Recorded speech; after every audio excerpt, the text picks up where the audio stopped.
Demon Slayer Infinity Castle, breaking many of the biggest records the moment it releases. And it broke many more records like that. And honestly, it's crazy. This movie has finally grossed $555 million worldwide. Demon Slayer has been a very big part of anime world for a while now, since the starting of this series. And instead of going with the normal pattern of seasons, they decided to bring out 3 different movies this time for their final arc, which is the Infinity Castle arc. And they will be concluding this anime in these 3 movies. There was a lot of anticipation whether it's gonna be good or not because it's a movie and it's not a season. Well, at least that's what I was thinking. But somewhere in back of my mind, I was thinking that this could be a big hit if they do it in a right way. And oh boy, was I correct.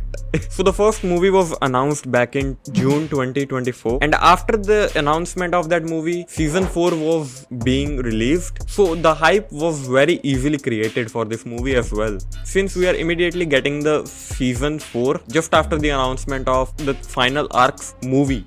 And when the movie finally came, 18th July, it was released only in Japan for a while. It started breaking records, just like everyone was hoping it to be. The hype was crazy. Some people even watched it through the cam version, while people like me, they waited for the original version to release and then we're gonna watch it in the theaters because that's how it should be watched. But even then, the people who had already watched it in cam version as well, they were saying it was pretty good. That also created a lot of hype.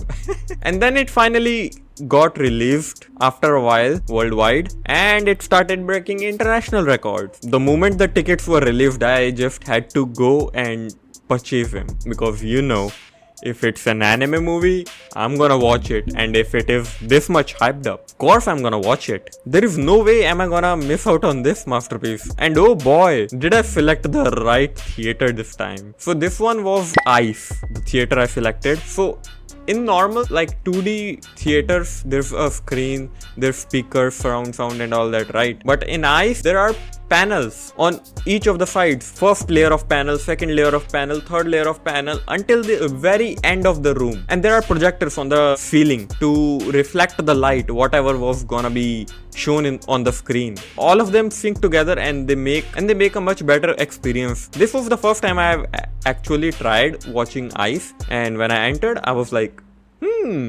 interesting. Whatever the scene was happening, the panels reflected that, the projectors reflected that, and when it was something of a bright scene, oh boy, the whole theater was brightened up. We could literally see everything in the whole theater. And when it was a moment of flash with the swords or Zenitsu's thunder, all the panels were creating the immersive experience that really made a very big impact on the experience, I would say. I don't know, some people would maybe not like it, but I enjoyed it. The flash will continue going through the panels till the very end of the room. And that made it very, very impactful. Especially when Zenitsu was fighting the other guy.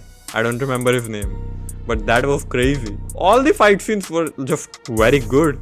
Coming back to the movie kicked off in a very fast pace right off the bat. Every time we switch to another character, they go back in time and show little brief moments of what had happened in the past. And then they come back and they make the scene more impactful, which I think was pretty good. It was right on point. When you really need to create the most impactful thing, you go back, you make the audience connect with the character, then you come back into the action and the audience is already connected with the character, and then you feel the actual impact of it. I think that was pretty good. The whole movie was carried out with this same cycle. We go back with time, we connect with the character, and then we come back. The fight actually happens, it becomes very impactful. The Tanjiro and Akaza's fight, that's where they ended it. Oh boy, it was a pretty big segment, I would say. There were major 3 segments, if I'm not wrong. The first segment was with Shinobu. I wouldn't say the spoilers unless you have already seen it. Major events, what I'm talking about that I can remember of, were Zenitsu and the other guy's fight. They basically had a same master, and that was a major segment. And the third major segment was Tanjiro fighting Akaza, right? And there was the other guy, I don't remember his name, but he also used water style. And oh boy, when they used the water style, shoo, the water goes till the very end of the room. Again, the experience was pretty amazing. And the movie was not short, a decent length. 2 hours and 35 minutes is decent. And it never felt like it was getting slow, at least to me, because I did see some people in the theater, they were like, when is the movie gonna finish? I'm getting tired. All sorts of things they were saying. Maybe they were not interested, maybe they were just there for fun and not into that anime that much. I don't know, it could be anything. But personally, I did not get bored. Every moment something was happening. I would say there was 40% fighting, right? Or maybe 60% fighting, something like that. There were a lot of meaningful moments that made the story more impactful.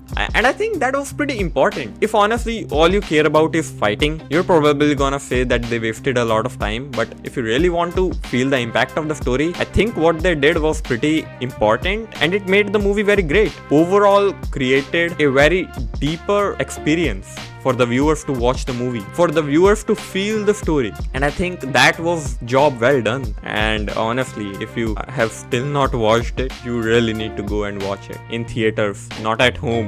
And I would suggest that you don't go for the normal 2D version, either go for ICE or for 4DX. And I'm amazed, this time they did not end this movie on a cliffhanger. Like the last season, everyone drops into the freaking Infinity Castle, oi? There was one cliffhanger though. The whole Infinity Castle became even broader. They expanded the Infinity Castle to much farther lengths. So I guess you can call that a cliffhanger, but I wouldn't really say that it was that big of a cliffhanger, to be honest. But oh boy, was the movie good. But come on man, they're taking... Okay. Hello, mic check. Okay. I mean, they're taking too long to release the other movie. What is it? It is expected to be released in 2027. Come on, man. That is too long. I mean, sure, if you want to make a good movie, you need to wait for... You need time. I get it. But it's gonna maybe decrease the hype, I would say. Or I don't know. Maybe the fans would still be that much hyped after that, after all that time. I guess you never know in this type of things. We'll see if that movie is gonna be this much hyped or not. And we'll see if that movie is good or not. But this one was pretty amazing. I can assure you of that. So you need to go and watch it if you have still not watched. This is one of those movies that you need to watch. And it really lived up to its hype. It's not overrated, it's not overhyped. It's all justified when you watch the movie. At least for me, it felt like that. I don't know for everyone, but who cares? We're just all here talking about our opinions on different things. So, you also let me know what you think about this movie in the comment section down below. Let me know about your opinion. What anime should I watch? And then what anime should I review after that? What should I be giving a rating to? Oh, I almost forgot. I did not give the rating to this anime. Can you guess? Can you guess what it is? 10 out of 10. I mean, it's a great anime. It's a great movie. Come on, man. What else do you expect? Anyway guys, that is it for this video. Make sure you hit the like and subscribe to the channel so that you never miss any future videos that are gonna be coming up soon. And I guess that is it for this video. I'll take my leave. Activate.